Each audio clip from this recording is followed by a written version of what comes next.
Hi, everyone. This is Megan. And this is Steven. And this is the Synchrony Podcast, where we talk about transforming apostolic dating culture.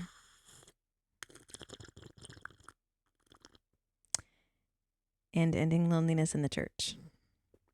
Yep.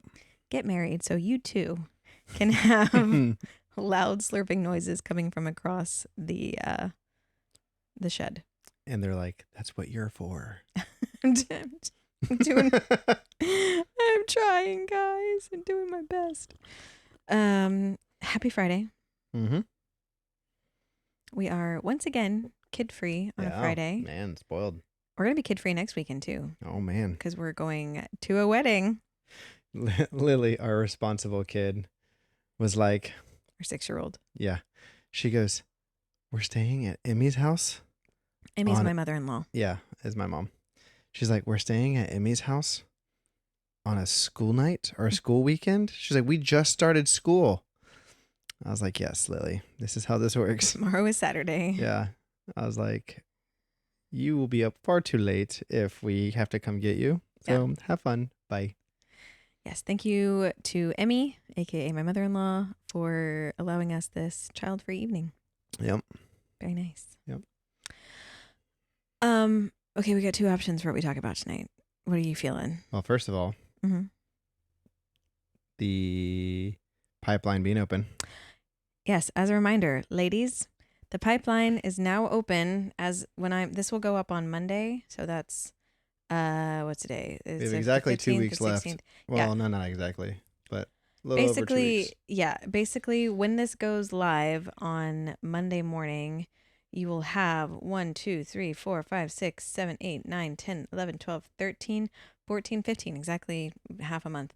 15 days left to purchase your consultation. Yep. Until and we then the close pipeline will again. close again until we decide to open it. Yeah, probably like the spring, I think. Well, we might have like a weekend over New Year's. Yeah, some kind of a flash sale, like a Black Friday or something. Flash reopening, just to kind of like for the New Year rush resolutions. Yeah, that's true. But it probably won't be long, and then we'll probably won't open it again until the spring at some point. Yep. So get in there and get your consultation. If you need to know where to go, you can go to our website and just click on the How It Works tab, and it will explain it to you and take you there, or you can click the link in the description down a little further. Also, if you want to support Synchrony and what we do, but don't want to be or don't need to be a client with Synchrony, you can just join us on YouTube and buy us a coffee. Yeah, we appreciate that. We go through a lot of coffee over here. We do. And also, one last thing. If you want to call in and have any questions, I'm trying to get the number pulled up. Waiting on you. Y'all remember that song? Waiting on you. Who was that? I'm patiently waiting on you. You know the song? That's a different iteration of what I remember it to be. I ain't worried about the time. You remember this? Did you even go to church? Yes. Lord, I don't know artists, seem to find strength while I'm waiting on you. This is not a song about waiting on the Lord and expecting him to bring your husband. It is a song about patiently serving the Lord in the midst of it, but I don't believe in all that. If you know it, comment it before I get to the title or the name of the artist.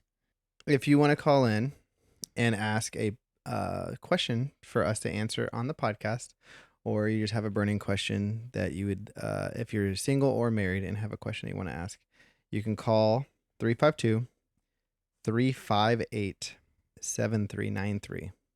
That is 352-358-7393, and leave a voicemail and follow the instructions of my very explicit voicemail. Explicit in meaning detailed. Not as in vulgar. Raunchy and vulgar. Yeah. Terrible. And we will listen to it and consider it. Thank you. Clint Brown, the Michael McDonald of gospel music. Don't know it. Editing this is going to be fun. Yeah. We have 2 options for what we can talk about tonight. Mm-hmm. Okay. We can answer voicemail questions. I think we got a couple good ones, or at least one good one. Or we can start to tread, or we could do both of these depending on the time.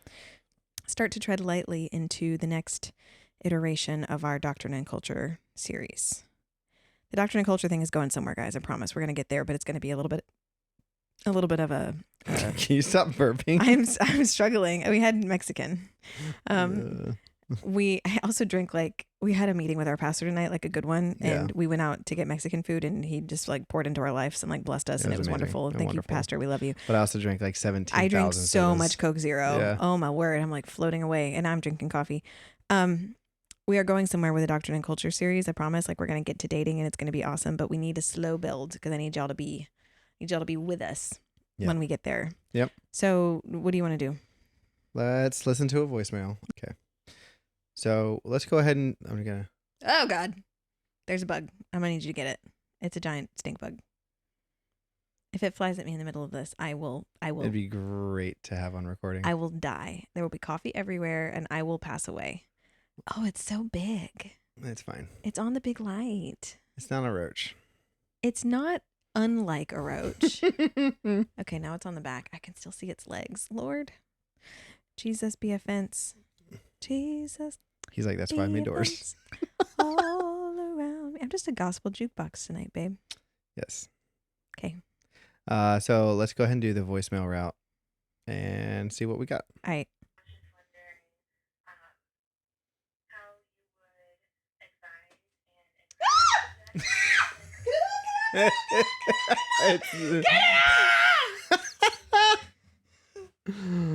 Have to deal. Olive is very concerned. I can't. That is great. I'm so excited to look back at this video. I hate it. Where'd it go? It was flying everywhere. That was terrible.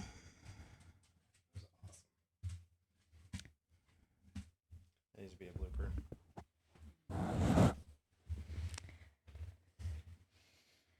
Thank you for saving me from the bug. Yeah. Hello.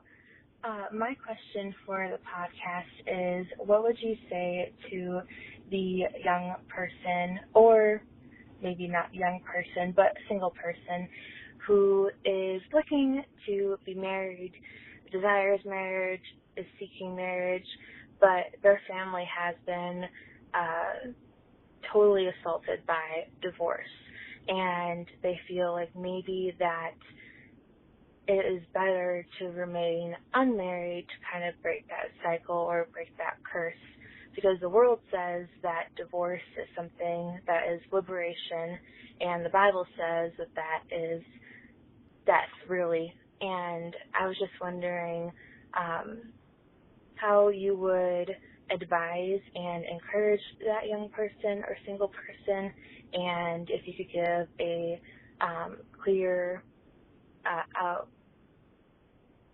timeline, if you will, for what the Bible says on marriage and divorce versus culture and the world's idea of marriage and divorce.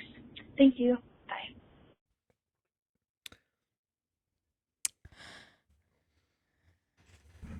I have thoughts. I do too. Okay. Do you want to go first?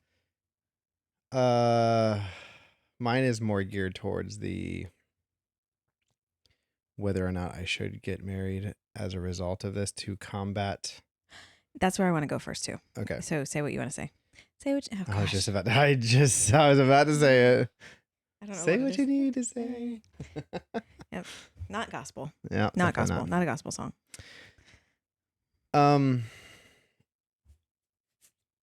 I kind of look at that, and this is oversimplifying it, and this is not to. I don't want this to be interpreted as me not having compassion. Like dismissing. Or being dismissive.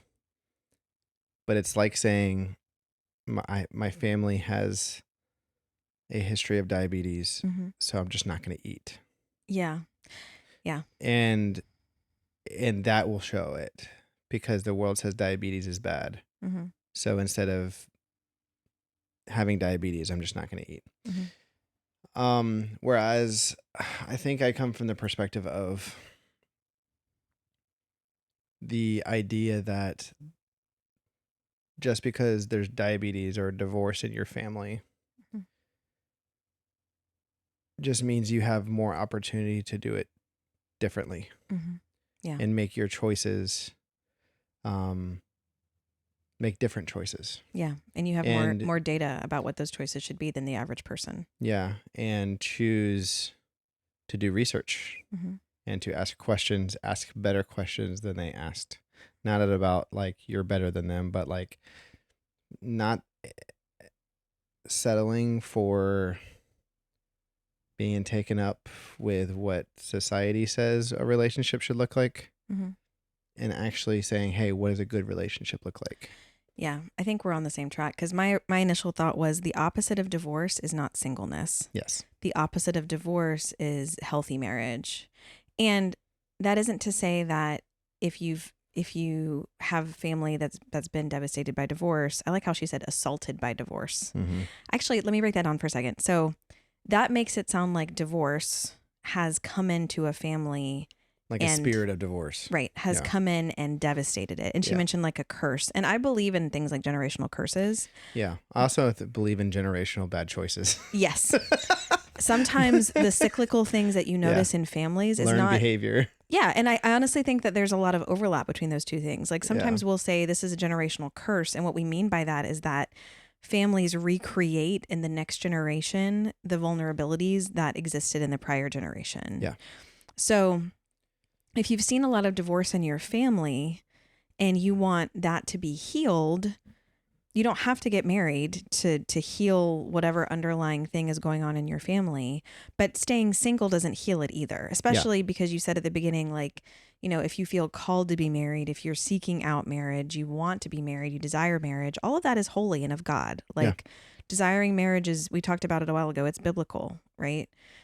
So I don't think that's a bad desire. And to say, well, I'm going to withhold myself from that to prevent divorce, to me, that's not coming from a desire to heal it or to break a curse. That's coming from a fear of it happening. It's a protection of self. Right. It's I'm going to prevent myself from experiencing this by not even giving myself the option. I will not experience this because I won't even take the risk. Right. Yeah. But I also kind of look at it this way. Like the only way that you're going to, I don't want to say like you're responsible for breaking that curse, but the only way you're going to have the opportunity for that cycle in your family to be broken is to, one, marry someone, like make a good choice. yeah, I was gonna say make a good choice with who you marry, and I know that's like kind of like a frou-frou answer. Yeah, but we have 109 other or 10 other podcast episodes to back that up. Yeah, so. But also, how else are other kids going to see what a healthy marriage looks like? Yeah, how if we're your family members, your cousins, right, the people that are in your family that have seen the same assault that you have, they're not going to get an opportunity to see what healthy looks like unless you make a choice to try to find that. And I know it's a risk and I know it's scary, but it's worth it. Yeah, it's like I feel kind of similarly to this as I feel when people say, I don't want to have kids because I don't want to expose kids to how dark the world is. And I hear that and I understand where you're coming from. But at the same time, I go, but we're missing out on the opportunity for the Lord to use that child to bring light to the world. Yeah. And I'm not sorry one of those. If you saw, like I rolled my eyes because I have many people that I know that are close to me that I've heard say that before. And like, that's such a cop-out answer. Well, and if you don't want to have kids, that's perfectly valid. Say you don't want to have kids. Right. I'm not one of those like trad family people that's like everyone needs to go produce 6 copies of themselves. Like, no, like it is a perfectly valid choice to not want to have children. Children are difficult and expensive and not everyone is called to be a parent. And I support that if that's someone's choice. But to say I'm not going to have kids to prevent something from happening to this kid, in my mind, that's like, I hear that as I don't want to do the hard work to teach my kid of what it means to be a light. or I don't have faith that the Lord is going to show up. And like, I'll like get a little vulnerable for a second. So when you and I got married, a couple months into our marriage, you quit school. You remember this? Swallow your coffee. Just slushing it around in there. That's right. Um, I'm hoping the caffeine soaks into my gums. that's what it is. You just take raw coffee grounds. Yeah, I and just got like rub it under I'm there. like dipping coffee grounds over here. Yeah, that would be terrible. Ugh. Crunchy. But it looks the same. Yeah. So when we got married, I hope if my parents listen to this, I love you guys. I'm not going to put you on blast. My parents had a very challenging first couple years of their marriage. Yeah. And one of the reasons why they had a challenging first couple years of their marriage was because when they first got married, one of their shared values that they kind of grabbed onto was education, right? What's that? Sorry. Or at least they felt like that was a shared value, Yeah. right? They were both in school. My mom was going to be a teacher. My dad was going to be an attorney. If you know my dad, it's difficult to imagine because he's the least argumentative human being on the planet. Yeah. But for the right reasons. Yeah. They're great. But so, very soon after they got married, my dad decided to drop out of college, Mm-hmm. and it caused a lot of tension in their early years of marriage. And they've spoken about this and they've talked about it at like marriage retreats and stuff. So, I think that was a big hurdle for them to work through. And it really did define what I remember as the early seasons of their marriage, because I was born a few years after they got married. In terms of how they were interacting with each other, their trust with each other, it changed a lot, So before we got married and I had like really gone before the Lord and, when I was sort of choosing you again, I was like, when you broke up with me and tore my heart out. Yes. We know. Check that off on the bingo card if you're playing.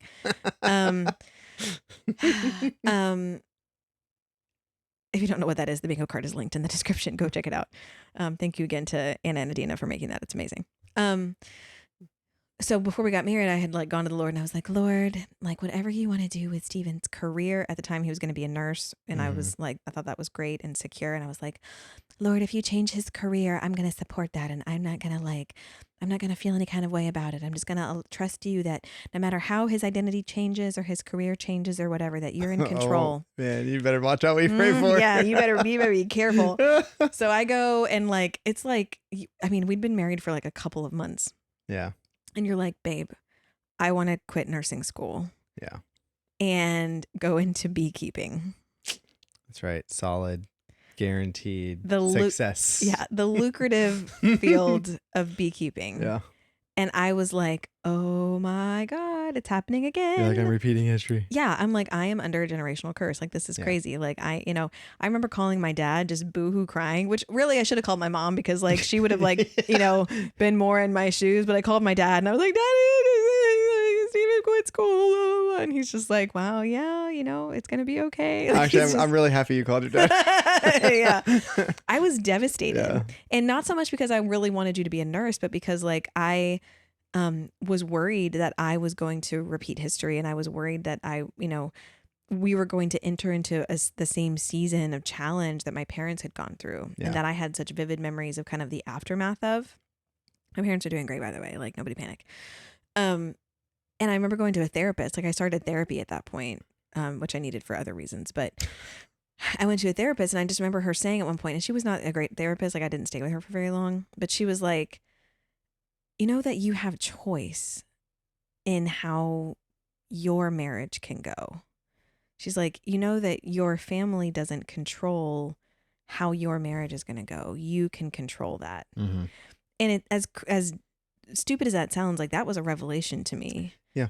Because I think we kind of sometimes kind of offload our responsibility to these ideas of what we're destined to do or what we're cursed to do or blessed to do. And it's like, when it comes to your marriage, you have a choice. The other person has a choice. You're entering into a pact together to make good choices. And I'm not saying people can't make mistakes. And sometimes innocent people end up in divorces because the other person makes crazy decisions that they can't be accounted for. I don't want to negate that. But you get to choose a partner who is going to share those values, and you get to decide how you grapple with the outcomes of whatever choices you make. Yeah. So I'm glad it worked out the way it did. Me too. Mm-hmm. I am glad that I had prayed that prayer beforehand, because when you left school, the Lord was like, just as a reminder. Yeah. Do you remember that promise? Yeah. Do you remember that prayer? as a reminder, you promised you were not going to get all up in arms about this. And I was like, I know, Jesus, but I'm really mad. Like, You know what? mm-hmm. What's funny is like, I smile about this like all big now, but if we were having this conversation 7 years ago, I'd be like wrapped in insecurity, you Yeah. know? Because now it's easy to look back and go, wow, God literally helped us through every step of the way. Mm-hmm. But I mean, the same goes for me too. Like my family, my mom, my dad, just very much like figured it out. Yeah. You know, my dad worked a ton. He did well for himself throughout the years, but he like also started out with nothing, made bad choices in his earlier life, but then over time tried to make better choices. But a lot of it was wrapped up in addiction. Yeah. Specifically with drugs. And my dad was, by the time I was born, drugs were not a factor. He was still drinking a lot of alcohol. But though, he right? drank a lot of alcohol. And I actually remember like, you know, like dip and cigarettes and stuff. But alcohol was his vice. And he was a great father, but he used alcohol for his emotions. And he was the son of an alcoholic. And he was a son of an alcoholic who was a son of an alcoholic. And all of those guys died of liver problems. Yeah, except for your dad. Well, yeah, but he would have been right behind him if he died from something else, but he would have been right behind him. ALS got there first. In the, yeah, my dad was drinking like 24 on a weekend, you know, like he was. Yeah. And that was his way of coping with his childhood. It was a very, very, very rough childhood. So he just did better than his dad. Yeah. He did better than his family. That was his goal. And he did, even though he had shortcomings. So for me, for a long time, if it wasn't for me being in church and like having people tell me that I am not the product of my circumstance, and that doesn't mean I have to continue that. Yeah. I have, like, from the time I was a kid, very, very young kid, I knew that we stayed away from drugs and alcohol because God wants us to be sober. Yeah. But when friends said, hey, you don't smoke, you don't drink, you don't do any of that stuff, I would say, yeah, I do this because one, the Bible says so, but also I come from a family of alcoholics. Right. And it's almost funny because there's almost like a nod of understanding from the guys that were not in church. Yeah. Who go, oh, you're making the right choice. Yeah. Even though they were in the middle of like making bad choices. You. Yeah. They were like, oh, I get it. Like, no, good for you, bro. Yeah. Like, and so I was like, I come from family of addiction and I'm just choosing to stay away from it. They're like, oh, okay, that's awesome. Yeah. So I think that goes back to the question of you have a choice of who you marry and how you marry. Yeah. And how you respond in your marriage. Right. And the goal is to try to find someone who's willing to do the same and have the same mindset with you. But I mean, let's talk about this though, because what this question implies, really, I think the root of it is when all you've known is divorce, how do you make sure you're not going to get divorced? Exactly. Right. And I think that's a fair question because our context that we're raised in does inform what we think is normal. Yes. So what I would advise this person to do before they find, before they're seriously dating anybody, if they're not in a relationship right now, would be to sit down and really think critically about what they know from their experience and their family leads to divorce, right? Yeah. And this can be a painful exercise depending on how close this is to you, but it's worth doing because what you can do is, without passing judgment on the people who have experienced this, try to be as objective as possible. Right. Sit down and go, okay, and do the 5 whys. What was okay, so let's just say this person's parents had been divorced, right? I don't know. Yeah. Say, okay, well, why did they get divorced? Well, because one member of this pair cheated. Okay. Why did that person commit infidelity? Well, because, their relationship was rocky, right, leading into that, and they didn't have a very good relationship and they sought validation elsewhere. Okay. Why was their relationship not good to begin with? Well, they didn't communicate very well. Okay. why did they not communicate very well? Well, neither of them was really taught to communicate well, and they didn't have great skills Or that they were one bringing person they to. didn't see the value in it in the moment, Right. or maybe they didn't want to burden them with a thing that they thought that was the personal problem. Right. Yeah. To the extent that you're able, because if it's happening in your family, a lot of us, I told my mom at one point, I said, Mom, I am the single most expert on your and Dad's marriage, right? As your child who has watched you for 25 years of the time, right? Like I am the anthropologist most able to speak to the sociological phenomenon that is your marriage, right? You as an observer of these relationships have the ability to do some of that root cause analysis. Yeah.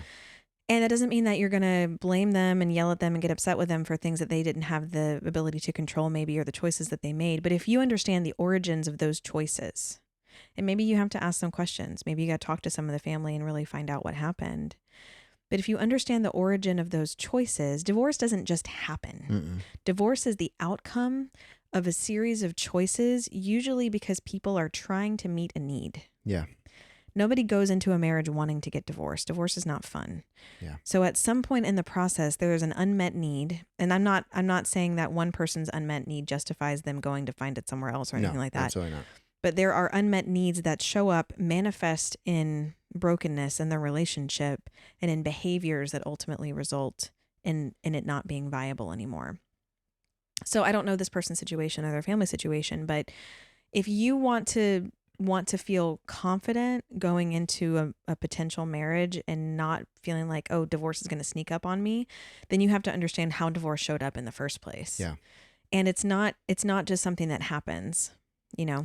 And the thing is like, this isn't for everyone, but a lot of times people get married with a set of expectations that they've never communicated to that person. Preach. Or that they're not even aware of themselves. Yeah, exactly. And so what happens is you have two people that are literally forging two different paths. Yeah. And they might have common interests. They might have common motivation. Mm-hmm. They even might have common value outcomes, but different paths on how they plan on getting there. Sure. And so what happens is that's what they're attracted to, is that someone who is close enough to their goals, but they have two very different ideas of what that outcome looks like. Yeah. Some people view financial freedom by not borrowing any money and saving every penny they can and trying to get out of debt. Some people view financial freedom of borrowing a ton of money to be able to buy a house, to be able to house hack, to be able to, live in one section while they have three other renters in another section. And that one path has a lot of risk and the other one doesn't. But they both have the same goal and the same motivation. Yeah. But two very different perspectives. Yeah. So what happens is you have people that get married and then they have those two different perspectives. And because they don't communicate them and they aren't willing to compromise in some areas, or they're not, or one person is willing to compromise while the other one's bulldozing the other one, or whatever the situation may be. Yeah. You end up having a situation where you feel like one thing after the other is building and building and building and building to the point of where you're fighting over things that actually have nothing to do with the real reason. That's the thing too, is a lot of times the kind of like explosive reason for divorce has thousands of other little underlying issues. The scripture says the little fox spoils the vine, right? Yeah. There's usually small behaviors and small trends that contribute to someone making some bad choices. And me saying all these things doesn't absolve anyone of guilt or responsibility in these interactions. It's just that you need to be able to trace it back through the behaviors. Yeah. Be a bit of a social scientist. Yeah, be objective and try not to like get upset at the person over and over again about observing the behavior, but understand that they made choices along the way to get there. And you can make different ones. Yeah. Did we answer every part of that question? I think. I'm sure there's more context. And whoever sent that in, if you want to send us a follow-up question to give us more context, or if we did fine, just send us a voicemail saying thanks. Yeah. No pressure. And no pressure. Also pressure. I like hearing voicemails. Stephen really likes the voicemails. Please send in more voicemails. I love it. It is so much fun. He gets really excited every time there's a new voicemail. Yeah, literally, I'm like, hey, we got another voicemail. It brings him joy. Yes. If you want to send a voicemail, say hi. That's great too. If you want to make Steven smile, every time Steven smiles, a fairy gets its wings. So if you want to make Steven smile and give more fairies their wings, I don't know what that means. it's like the whole. It's from what's the Christmas movie? Hold on. It's Elf. a Wonderful Life. Oh. It's a Wonderful Life. It's every time they hear a bell, an angel gets its wings. Oh. So every time Steven smiles, a fairy gets its wings. Yeah. That'd be great. Do we have any other voicemails? Let me check.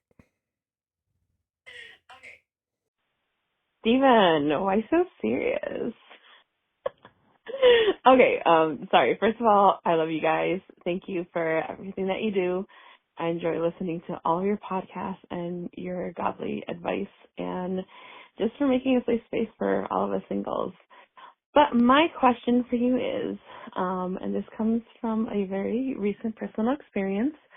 So I was dating someone who, it was a serious relationship. We were talking about marriage, and all my married friends and people around me were happy, celebrating, and excited for this new, chapter in my life. And, everyone was kind of like there, ready to support and encourage and whatnot. However, unfortunately, we did break up.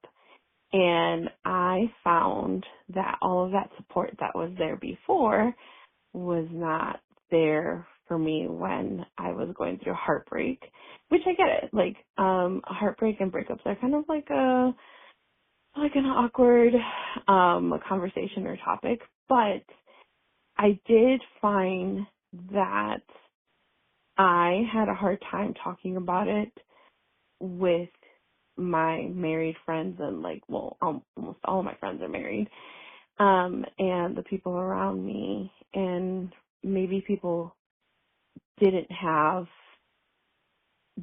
the knowledge on how to support me.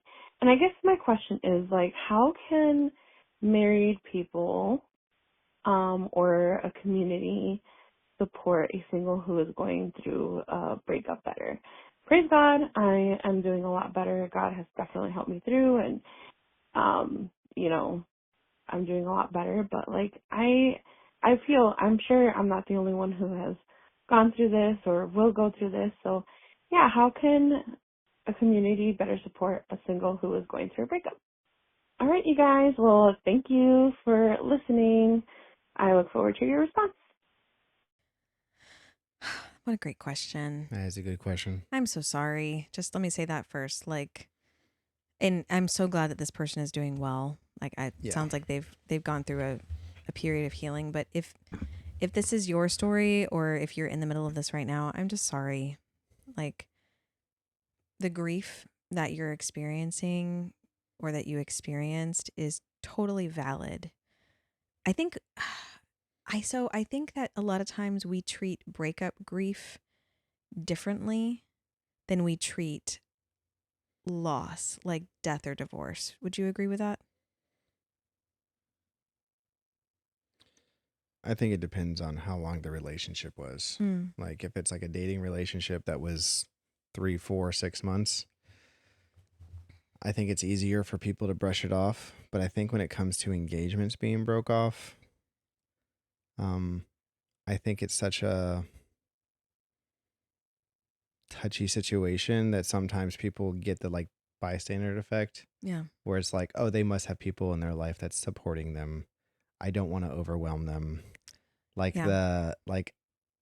don't want to feel this is them masking of I don't want to feel awkward. So but by me saying, hey, I think they have someone helping them, it helps relieve me of the guilt or the pressure of offering a shoulder to cry on, right. a friend to vent to, whatever. Yeah. Because it takes a lot of effort. Yeah. And I agree that I think sometimes generally speaking, people are bad at handling other people's grief, I think, in our culture. It's a skill. It's a skill. And it's a skill, but also it's a ministry. It is, but I think it's something that grief, And loss is frightening to a lot of us. And I say this as someone who struggles with this. Like, I struggle to be there for people in their grief, not because I don't want to be. Like, I want to be able to walk with someone and comfort them in their grief. I am often terrified of saying the wrong thing, right? And making it worse. I don't want to say something that's going to remind them of that person if that's not what they need right now. I don't want to say something that's going to, diminish what they're experiencing. And I had,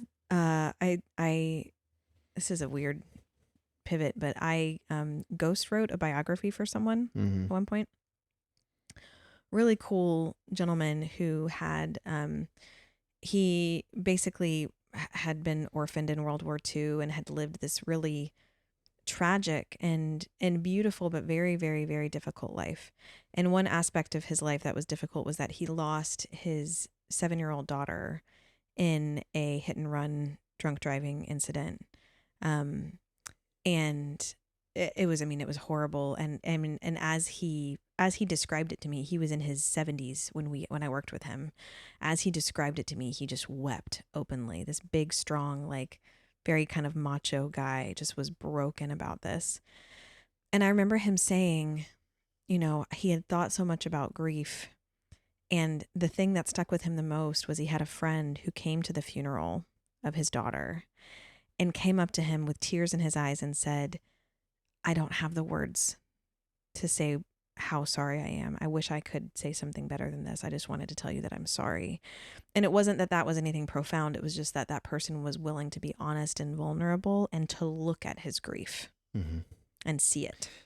John Deloney talks a lot about grief demanding a witness. Yeah, grief demands a witness. And in Romans 12:15, it talks about rejoice with those who rejoice and mourn with those who mourn. Yeah.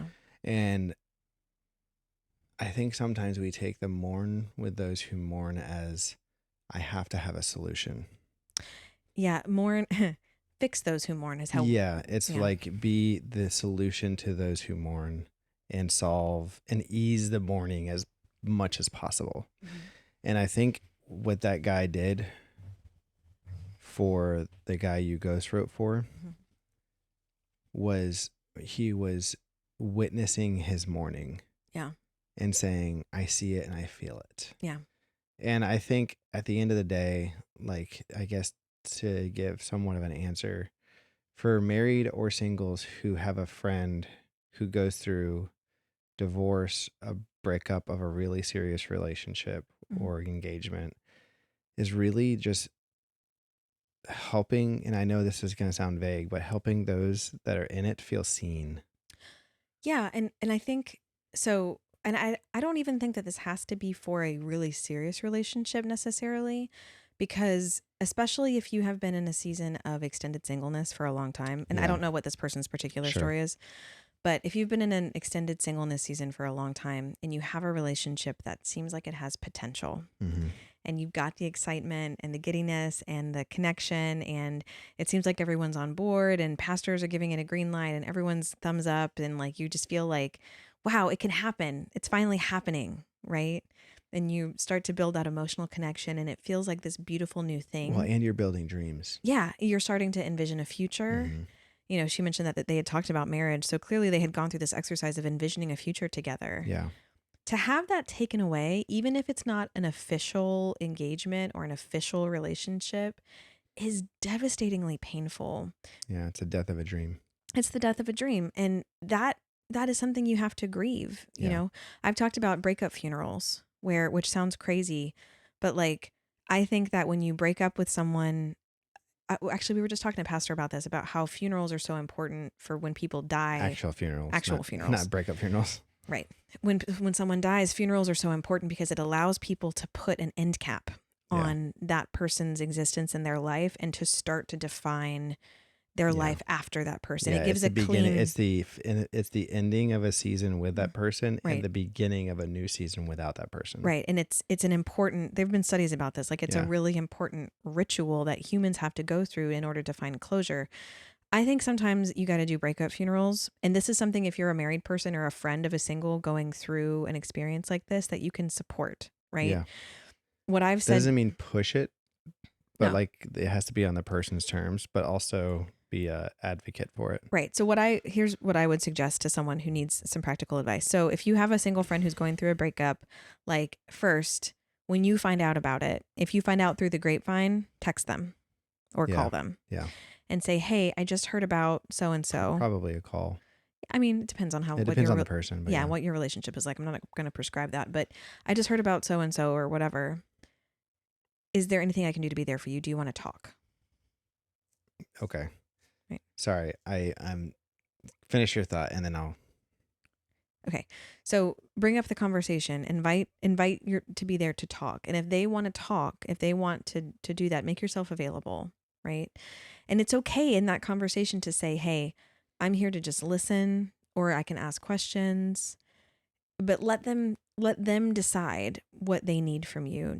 Give them permission. It's okay whatever you want to talk about. If you want to cry, if you want to scream, if you want to sit in silence in a room and just watch a movie and eat ice cream, if you want to do a breakup funeral, which might be like, "Hey, let's talk about the relationship. Let's pull out all the gifts you guys gave each other. Let's read through everything. Let's cry about it. Let's put it in a box and burn it," right? Whatever it looks like.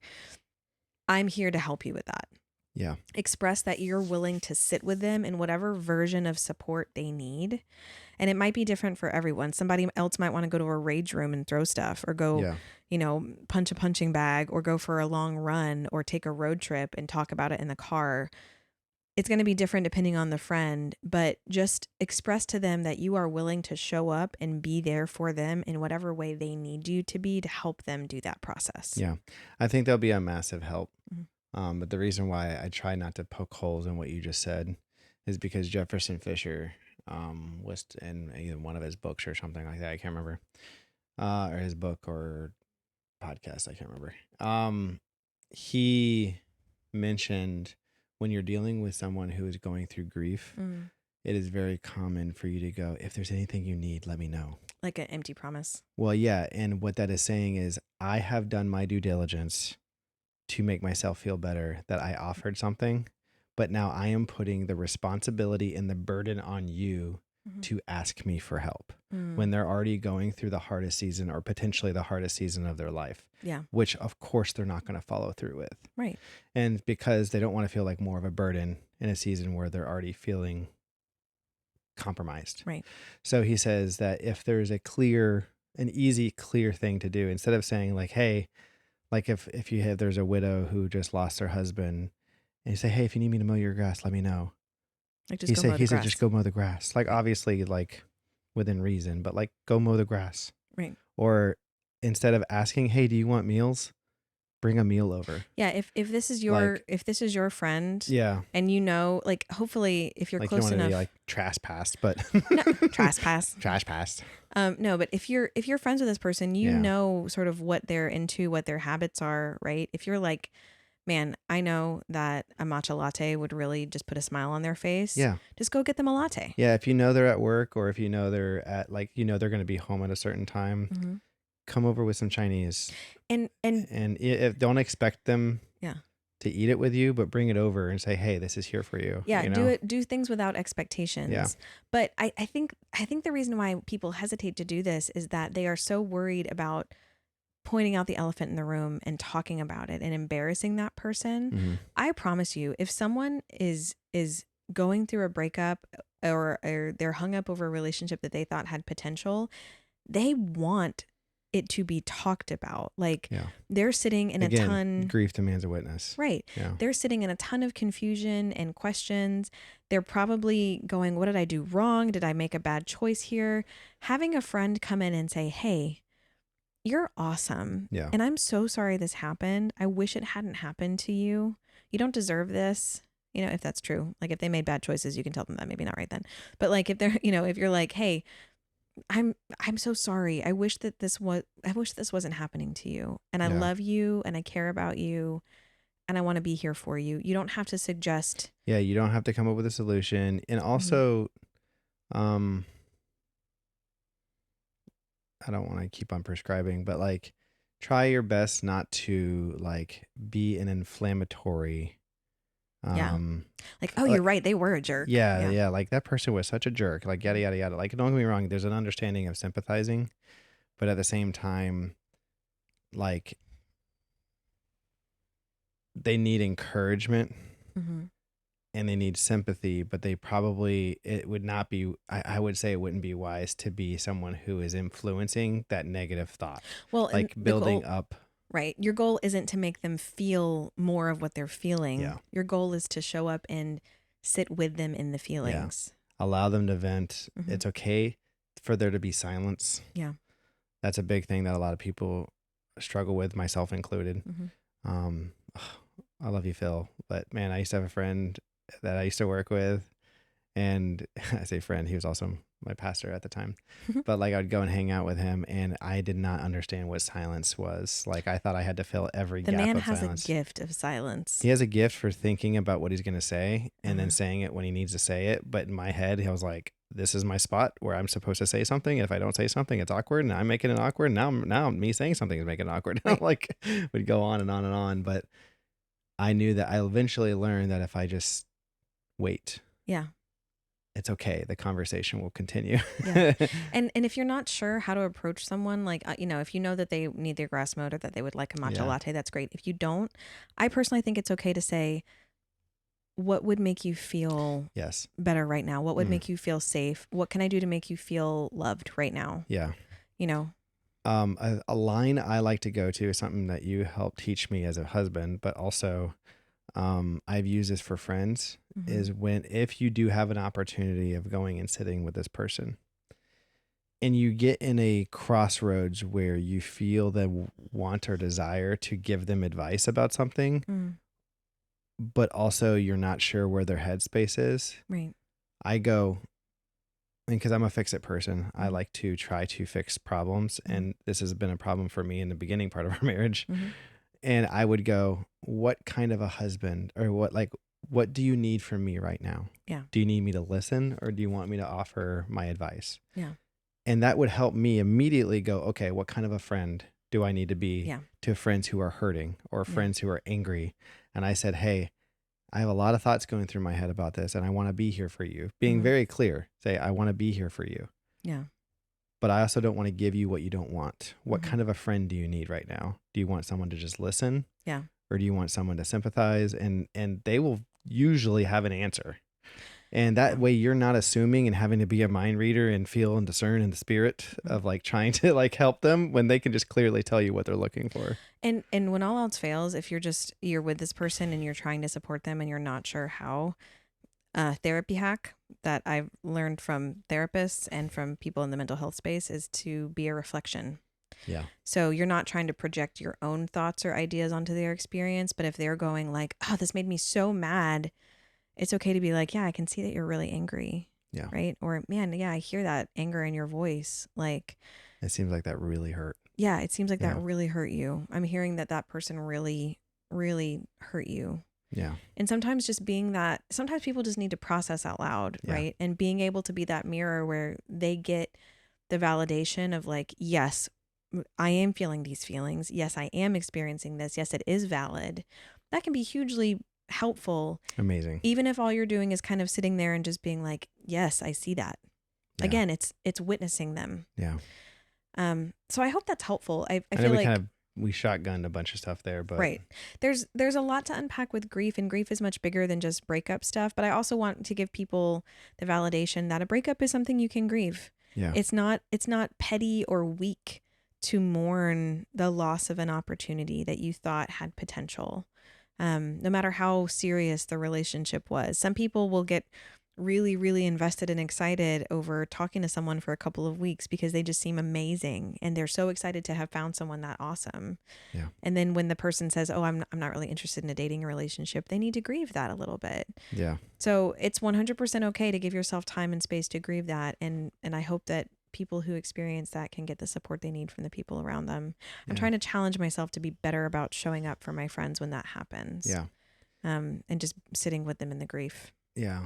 Like this is similar to a topic that I've been challenging myself on too. Mm. Because I've been a fix-it guy for so long. Mm-hmm. You're so good at it though. Yeah, until it comes with when I over Your greatest I have strength. a few friends that I go to giving a solution to that I have come to realize that they don't always need a solution, Yeah, but they just your want. greatest strength is your greatest weakness. Yeah. So like I've sometimes started spouting off ideas or things that are going on, and I'll pause myself mid sentence and go, I'm sorry. What do you need from me right now? I'm sorry. You might not be wanting this.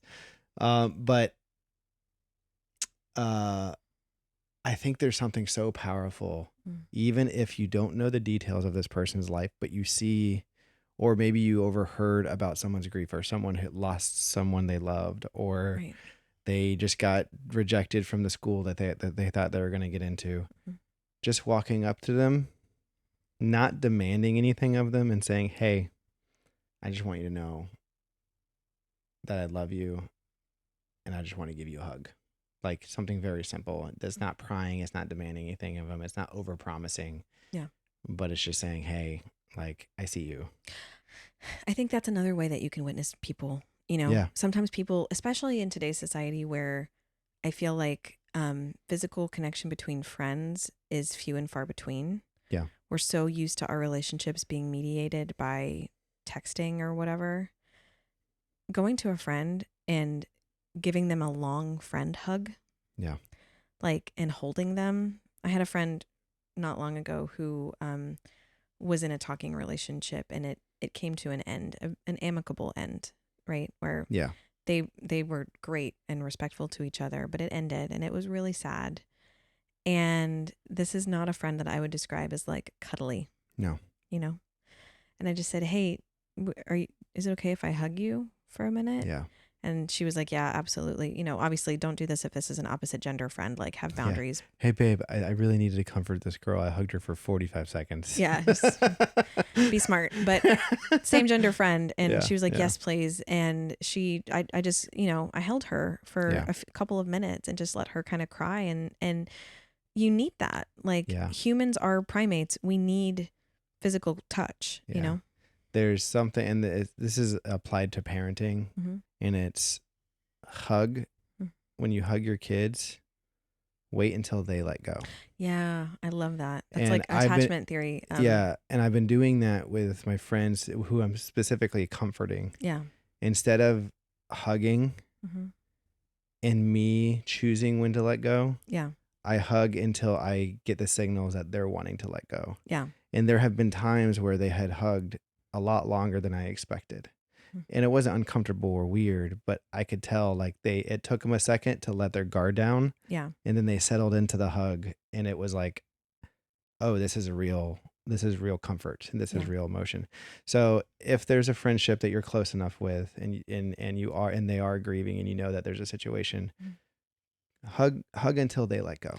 Yeah. Don't undersell the importance of like a loving or a calming touch from a friend to a friend. Yeah. Actually, I learned this thing that was interesting recently. Did you know, like if I were to take your hand right now, like give me your hand for a second. I need you to come over here.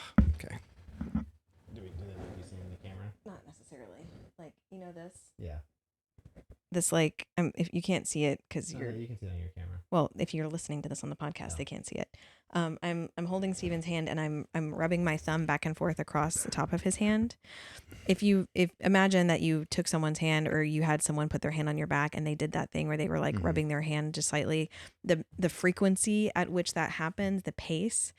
There was a group of researchers that actually looked at that behavior of how, when someone goes and kind of like rubs your shoulder or rubs your hand, they found that mothers naturally will do that to their infants, and they're usually all doing it at the same pace and frequency at the same distance. Like they'll look at, basically they looked at the area that they were sort of like stroking, right, with this kind of calming, soothing touch, and found that it actually stimulates sort of a deep nervous response, that specific frequency and that specific type of touch.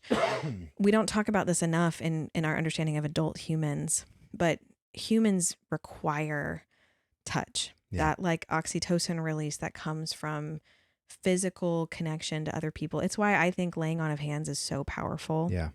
And why I think the Bible instructs us to do that explicitly, because it creates this supportive touch within the body of Christ. Like apostolics can't get away from that. And I think it's valid. So talk to your friends, ask them what they need. Touch, not head shaking.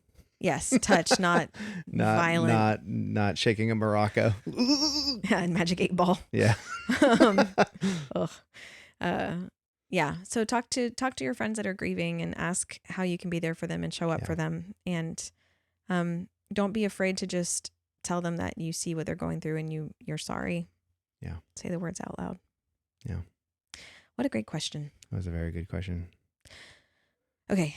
I think those are all the voicemail questions that we have time for. And I think there's one or two more that we need to do some more research on, but okay. We'll cover those another day. Yeah.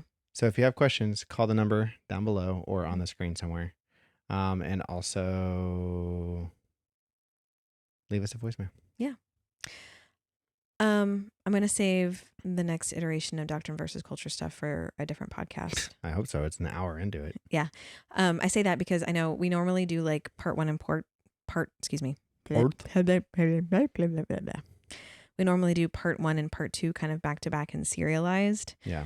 I think where we're going with that conversation, just so you know, is I want to kind of look at the ways in which outside dating culture has sort of infiltrated apostolic dating culture and how we have typed some behaviors of worldly dating culture as apostolic and where that bites us. I got to lay a little bit more groundwork to get us there so that people understand where we're coming from. And so it might be a few episodes of kind of following along with that. So we might have some stuff to break it up because it would be a lot to just sort of charge right through that. So I kind of like the idea of having some voicemail stuff to like intersperse with it. We're getting to enough episodes of our podcast to where we need to catalog our podcast episodes and playlists. Yeah, we need because some like themes. There's dating advice playlists, there's like advice to married people, there's like Bible study stuff, dating doctrine, like whatever, or dating discipleship, like that way. If someone has a topic in mind, which obviously a lot of our podcasts ramble and touch on a lot of different areas, but like we really need to go through and do that so that way people can go down rabbit holes. I would love to go put all of our podcasts in compartments. Yes you would. Yeah. That sounds great. We really need a dog cam. Yeah, Olive has been sleeping so peacefully, just snoring lightly in here. Maybe I can use one of our old Mevo cams. Yeah, just to have an Olive cam. Just to have like a SD card, like for interspersed. Sometimes it's really cute because when she goes all the way to sleep, her tongue will kind of stick out just at the very end of her mouth, just a little meh. I'm gonna get my phone wherever it is. It's on your lap. Oh, and take a picture. She looks like the most beautiful little donut. Glad it wasn't a snake. She is a perfect little donut. This dog has to live forever. Yeah. In the meantime, while Steven's doing that, remember, pipeline's open for ladies, but only for another couple of weeks. So go do that. Gentlemen, you can join at any time. You do not need to purchase a consultation if you've already had one in the past. You just need to let us know that you're interested in rejoining and we'll get you set up to do that. Oh, the little donut. Is he so cute? Yeah, she definitely looks like one of those dogs that like had died and someone took their body taxidermied them. Definitely looks like a taxidermy dog. Speaking of weird ways to deal with grief, oh, bless her heart, she kind of does. So do that. Leave us voicemails. And congratulations preemptively to Alicia and Philip, whose wedding we will see. We are going to a wedding this weekend. We have, I will say, let me put this out there because I've had to say no to going to a handful of weddings lately, and I apologize. It really comes down to timing of our lives. Timing, but also finances. Like I want to steward our finances well, like our synchrony stuff, especially because we've kind of changed our pricing model. But I could not miss this wedding. Yeah, this was a non-negotiable for me. Yeah, absolutely. Alicia has been such a honestly, just like an anchor for me. Like every event we've gone to that's done singles related stuff, we ended up seeing her there. And she's always like, and I know that singleness in her single season was challenging. And I know that there were times when she was probably really struggling, and she never ceased to just be a source of encouragement and just speak life over everything we were doing. And I could not be happier for her and Philip. Yeah. They are so cute. Like, it just makes me want to explode every time I see a picture of them. There better be a ping pong table at your wedding. We have a rematch. Alicia was Steven's ping pong on the buddy cruise, on the cruise. And shuffleboard. Yeah, shuffleboard was a good time. Yeah. All right, guys. Hey. Oh. You go. Hey. I love you. Love you too. Thanks for being weird with me. I mean, who else am I going to be weird with, babe? Yeah, that's right. Thank you for putting up with all of my musical jukeboxing tonight. It's usually me, but it's like It is. 90s R&B that I can't actually, shouldn't be singing. Mm. 90s and 2000. Yeah, I'm a better singer. At least you got that. Yeah, it's true. I love you. Love you too. You guys have a wonderful week. Love you. Bye. Bye.